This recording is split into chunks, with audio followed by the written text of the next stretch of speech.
मनुष्य के इस छोटे से मन के अंदर कितनी तरंगे उठती रहती है। मन समुद्र है और मन में विचारों की तरंगे उठती है। मन शायर मन सा लहर, बूढ़े बहुत अचेत, कहें कबीर ते बाची हैं जिनके हृदय विवेक। मन रूपी समुद्र में मन के विचारों की लहरों की तरंगों में बहुत लोग बूढ़ गए, डूब गए। वही बचते हैं डूबने से जिनके मन में विवेक पैदा हो जाता है। और बिनु सत्संग विवेक न होई, बिना सत्संग के विवेक नहीं होता है। भाइयों और बहनों, भाग्योदयन बहु जन्म समर्जितेन, सत्संगम चा लभते पुरुषो यदा वै, अज्ञान हेतु कृत मोह मदांधकार नाशम, विधाय ही तदुदयते विवेका। सत्संग के द्वारा मोह का अंधकार और मद माने अभिमान का अंधेरा मिट जाता है। क्योंकि जब विवेक का सूरज उदय होता है तो ये सब भीतर का अंधेरा मिटता है। ये मोह बहुत बड़ा अंधेरा है। दुर्योधन के मोह में पड़ा हुआ धृतराष्ट्र हस्तिनापुर की राजगद्दी पर बैठकर भी न्याय नहीं कर पा रहा है। मोह में अंधा व्यक्ति कभी न्याय नहीं कर पाता है। जिसके प्रति मोह होता है उसके पक्षपात में पड़ जाता है और जिससे द्वेष होता है उसका नुकसान करता है। धृतराष्ट्र उस हस्ती का नाम है जो हस्तिनापुर की राजधानी, जिसको आज दिल्ली के नाम से बोला जाता है, उस गादी पर बैठा है। 100 पुत्रों का बाप है, लेकिन पांडवों के साथ में अन्याय कर रहा है। भीष्म पितामह बार बार समझाने की कोशिश कर रहे हैं। श्री कृष्ण भी कंप्रोमाइज का प्रयास करते हैं और समझौता नहीं होता है। शकुनी बहकाने में लगा हुआ है। जिसके घर में शकुनी का प्रभाव हो जाता है, जिसके घर में मंथरा का प्रभाव है, वो घर तहस नहस होने वाला है। आप अपने आसपास में देख लेना, कहीं कोई मंथरा आपके घर में प्रभाव तो नहीं डाल रही है। कोई शकुनी आपके घर में घुसकर तो नहीं बैठ गया है। आपके घर के लोगों का मानसिक कोई बिगाड़ तो नहीं रहा है। भाई भाई के बीच में, पति पत्नी के बीच में, सास बहू के बीच में, देवरानी जेठानी के बीच में कोई मंथरा का रोल अदा करने के लिए काम तो नहीं कर रहा है। इस पर जरा गौर करना। शकुनी बन करके आपके संबंधों को नष्ट भ्रष्ट करने के लिए किसी की कोशिश तो नहीं चल रही है।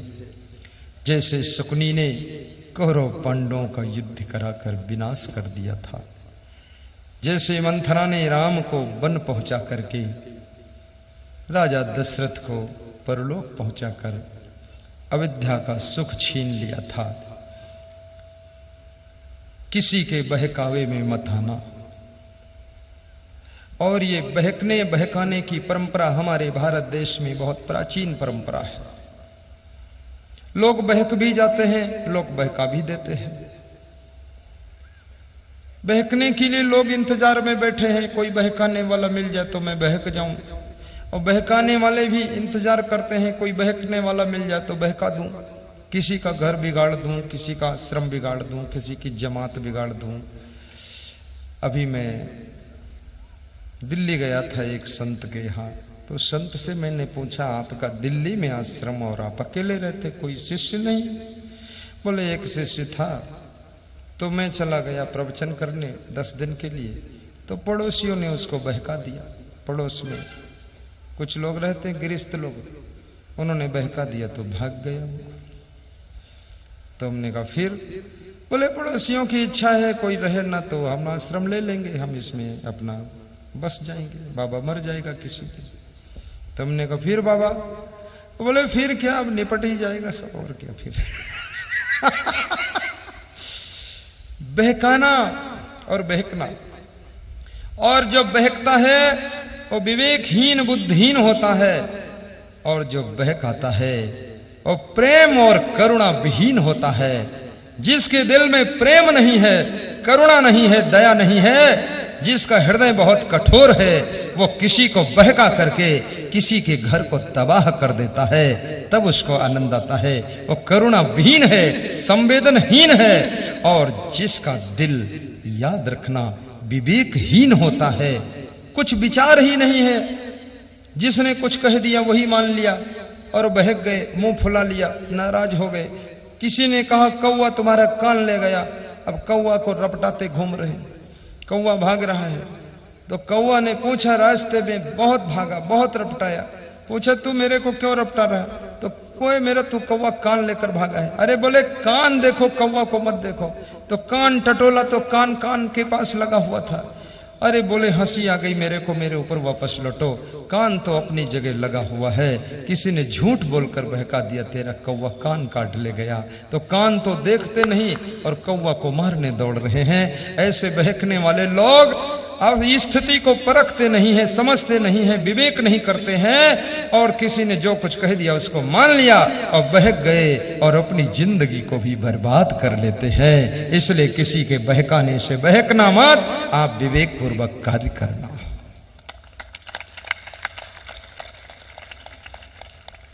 किसी गांव में एक लोनिया परिवार रहता था। लोनिया जानते हो? सब जानते, इसमें लोनिया कोई है? सभी लोनिया है। लोन खाते हो तो लोनिया ही तो लोनिया परिवार था, पति पत्नी में बहुत प्रेम था। दूसरों के बीच का प्रेम देखकर भी सहन नहीं होता है। तो एक पड़ोसी ने सोचा कि इनके पति पत्नी के बीच में बहुत प्रेम है और हमारे पति पत्नी में आए दिन झगड़ा होता रहता है, तो कुछ ऐसा करूं इनके घर में भी झगड़ा हो जाए तो एक जैसे हो जाए हम। गरीब ये नहीं सोचता है कि मैं अमीर हो जाऊं, वो ये जरूर सोचता है जो अमीर हैं ये भी मेरे जैसे गरीब हो जाएं तो ठीक है। अभी मोदी साहब ने नोटबंदी किया ना, इसमें गरीब बड़े खुश है। वो इसलिए खुश है कि जिन्होंने नोट खूब जमा किया था उनका भी बर्बाद हो गया और हमारे जैसे ये भी हो गए, बस अब ठीक रहा। मोदी की जय हो। उनको मिली कौड़ी नहीं, लेकिन जो बर्बाद हुए लोग उसमें खुश हैं कि हमारे जैसा कमंगल ये भी हो गया, ठीक है। लेकिन उनको मालूम नहीं है कि अल्ली के 20 गली होती है। जो ये खिलाड़ी लोग होते हैं, अरे मोदी नोट बंदी कर दे, चाहे गेट बंदी कर दे, और मोदी चाहे जो बंदी कर दे, ये कोई ना कोई रास्ता निकाल लेते हैं। ये बड़े चतुर लोग होते हैं। इनकी बुद्धि जो है, ऐसे ऐसे मोदियों को चटनी बना के रोटी के साथ खा लेते हैं, और ये लोग कोई ना कोई रास्ता निकाल लेते हैं और इनके पास फिर गड्डियां जमा हो जाती हैं। इनकी जब तक बुद्धि नहीं बदलेगी तब तक ये धूर्त सुधरने वाले नहीं हैं। और याद रखना, किसी का बहुत बड़ा कारोबार है, बहुत बड़ा कारोबार है, करोड़ों की फैक्ट्री है, अरबों की फैक्ट्री कंपनी चल रही है, तो उसको करोड़ 2 करोड़ जमा भी रखना पड़ता है।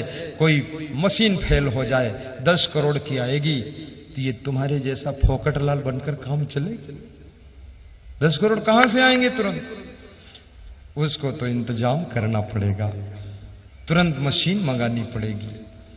अभी हमारे एक सज्जन फैक्ट्री मालिक कह रहे थे कि अचानक न जाने क्या हुआ, मेरे शुगर फैक्ट्री में जो बड़ी मशीन थी फेल हो गई है। मैंने कहा कितने में आती है? अरे बोले पूछो मत, ज़्यादा महंगी नहीं है। तुमने कहा कीमत क्या होगी? बोले 80 करोड़ लग जाएंगे उसमें। 80 करोड़ उनके लिए सस्ती, हमारे लिए तो पूरा खेल खत्म, पैसा हजम। तो ये बहकना मत किसी के। तो लोनिया परिवार था, आपस में प्रेम से रहते थे, और जहां प्रेम है वहां सुख है। मकान में सुख नहीं है, न दुकान में सुख है, न अच्छे कपड़ों में सुख है, न कुंडल नथुनी में सुख, न गले के हार में सुख, न कार में सुख, न अहंकार में सुख, न बिस्तर में सुख, न सामान में सुख। सुख है तो आपस के प्रेम में, परस्पर जो प्रेम है उसका कुछ आनंद ही अलग है। रूखा सूखा खाए के ठंडा पानी पियो। और प्रेम कैसे जिंदा रहता आपको बता दो। जो लोग दूसरों का ख्याल करते हैं उनका प्रेम जिंदा रहता है। जो खुद का ही ख्याल रखते हैं, दूसरों का ख्याल नहीं करते हैं, उनके हृदय में प्रेम मर जाता है, उनको कोई प्रेम मिलने वाला नहीं है। जो दूसरों का ख्याल करता है, और प्रेम से भरा दिल ही दूसरों का ख्याल कर सकता है। अभी पीलीभीत में मेरा सत्संग था, पीलीभीत शहर में। तो जो वहां पुलिस इंस्पेक्टर हमारे सिक्योरिटी में आए, तो मैंने कहा इंस्पेक्टर जी भोजन कर लेना। बोले कर लिया हूं गुरुजी। तो हमने मुस्कुरा कर कहा सुबह शाम रोज कर लिया करो यही। बोले पुलिस वाला हूं, यदि कोई भूखा भटक रहा हो तो उससे यत मत पूछो कि तुम कौन हो, समझ जाओ कि कोई पुलिस वाला होगा भूखा घूम रहा है। तो हमें तो गुरुदेव कभी भोजन मिलता है, कभी नहीं मिलता है, न जाने कहां कहां ड्यूटी लग जाती है। तो भाग्य है आपके साथ 2 दिन निपट गए स्वर्ग में, बाकी तो बदमाशों के पीछे घुमक्कड़ मारो कूटो यही। फर्रुखाबाद में इंस्पेक्टर हमको विदा करने आया, तो हाथ जोड़ा, चरण छुआ तो उसकी अंगुली फूटी हुई थी। हमने कहा चोट लग गई क्या? अरे बोले रात में बदमाश की कुटाई पिटाई में हमारी अंगुली चटाई गई। कूच के घर। बोले सब यही होता है महाराज जी। अब ये संसार में भाइयों और बहनों, ख्याल करना, तुम्हारे इस घर में नौकर चाकर हो उनका भी ख्याल करो, भाइयों का भी ख्याल रखो, माताओं बहनों का ख्याल रखो। कोई जिंदगी राम नहीं, ये सब नहीं, इसको डील करेंगे तो प्रवचन कहां करूंगा। तुम्हारे इलाके का बड़ा पावर है हमारे साथ।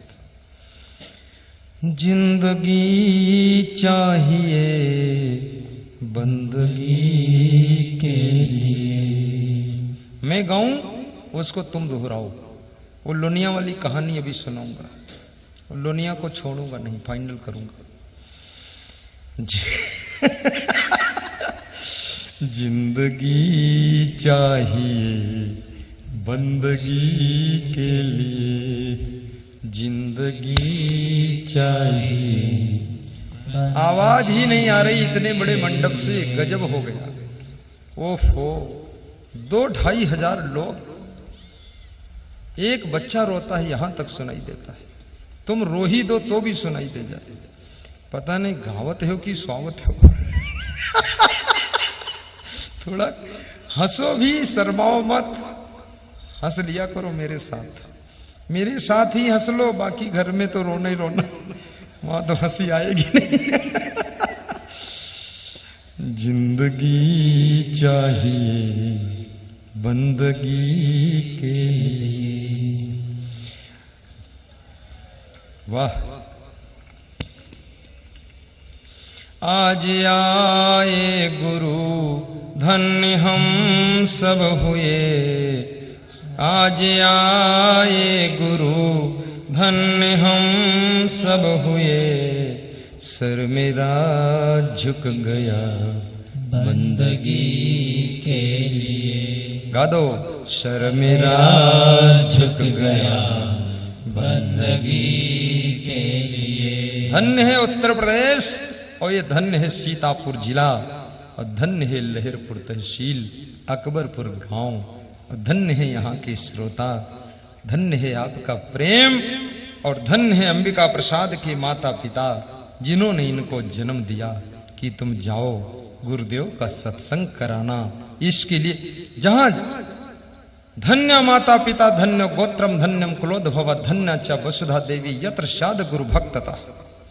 शिव जी कहते हैं वह माँ धन्य हो, पिता धन्य हो, कुल धन्य हो, गोत्र धन्य हो, धरती धन्य हो, गांव धन्य, जिला धन्य, प्रदेश धन्य है जहां पर कोई गुरु भक्त का जन्म होता है, जो सत्संग समागम की गंगा बहाता है, वो सब धन्य होता है।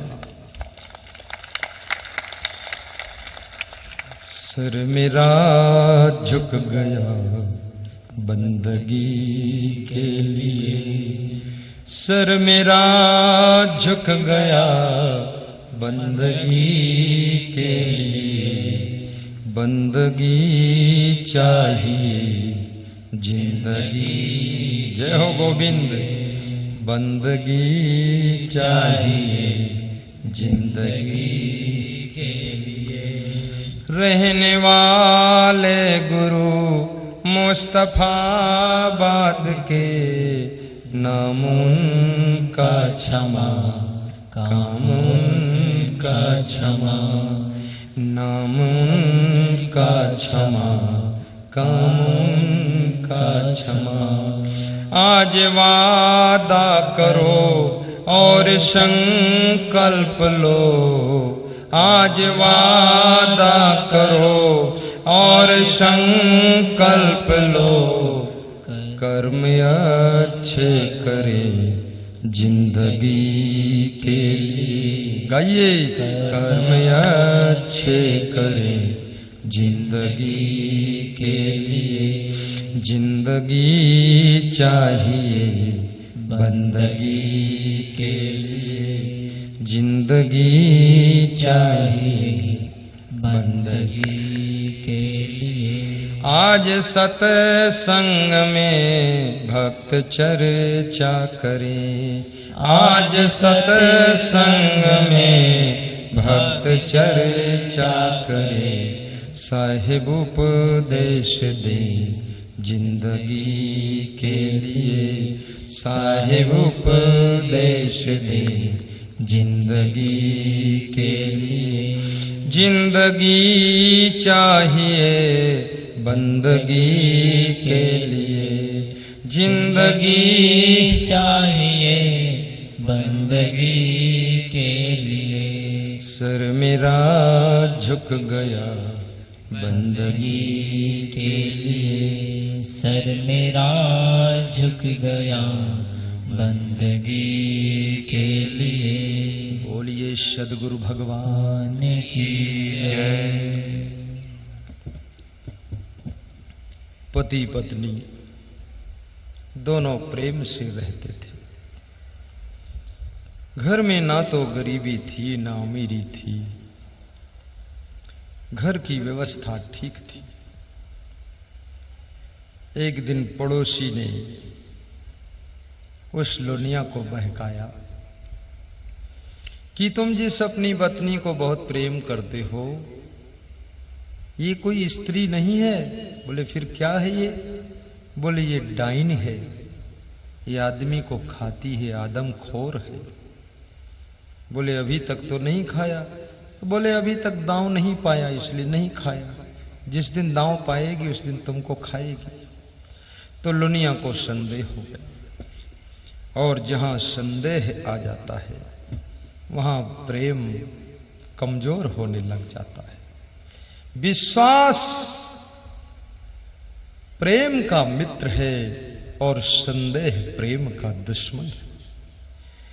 दो दिलों के बीच में संदेह का जन्म हो गया तो प्रेम की मृत्यु हो जाएगी, धीरे धीरे प्रेम खत्म हो जाएगा। उस लोनिया ने मन में सोचा कि मेरी वाइफ डाइन है, न जाने कब खा ले, आज रात सावधान रहूंगा। फिर वो जाकर के उस स्त्री से मिला और कहा कि तुम जिस पति को बहुत प्रेम करती हो, गले लगाती, ये जानती कौन है? अरे बोले ये बिल्कुल गिरा हुआ लोनिया है। बोले गिरा हुआ लोनिया? बोले हाँ। तो बोले ये तो राजपूत लिखता है। अरे बोले ये बहुत बड़ा लोनिया है। कैसे पता चले? बोले इसके शरीर को चाट के देखना तो नमकीन लगेगा, लोन जैसा। तो उस स्त्री ने भी सोचा आज रात में चाट के देख लूंगी। तो जब रात में दोनों सोए तो पति तो संदेह में था कि मेरी पत्नी डाइन है, खा सकती है, और पत्नी को संदेह था कि आज चाट कर देखूंगी लोन जैसा लगता कि नहीं है। तो जब देखा पति सो गया है तो पत्नी ने उसके हाथ को चाटा जीभ से, तो नमकीन लगा। सबका शरीर नमकीन लगता है क्योंकि शरीर में नमक बहुत होता है। तो जब नमकीन लगा तो उसका पति जाग गया। उसने कहा हट डाइन कहीं की। तो उसने कहा हट लोनिया कहीं का। तो बोले ये बात बीच में कहाँ आ गई, इतने दिनों से ये कुछ नहीं था। तो पति ने पूछा तुझसे लोनिया किसने बताया? बोले तुमको डाइन किसने बताया? बोले वो पड़ोसी ने बताया। बोले वही मेरे को बताया। एक ही पड़ोसी ने पति पत्नी के बीच में भ्रम पैदा कर दिया, संदेह पैदा कर दिया, दोनों का प्रेम कम होने लगा। याद रखना, जिस बात से भ्रम हो जाए, संदेह हो जाए, उस बात पर जरा विश्वास मत करना, विवेक कर लेना, समझ लेना, टटोल लेना, पारख कर लेना, उसके बात मानना। ऐसे कहनी सुननी वाली बातों को मान करके भ्रमित मत होइए। भरम बढ़ा तिहु लोक में, भरम बढ़ा सब ठाव, कहीं कबीर कस बाची हो, तुम बसे हो भरम के गांव, तुम बसे हो भरम के गांव। इस दुनिया में भरम बहुत है, शर्म बिल्कुल नहीं, भरम बहुत है।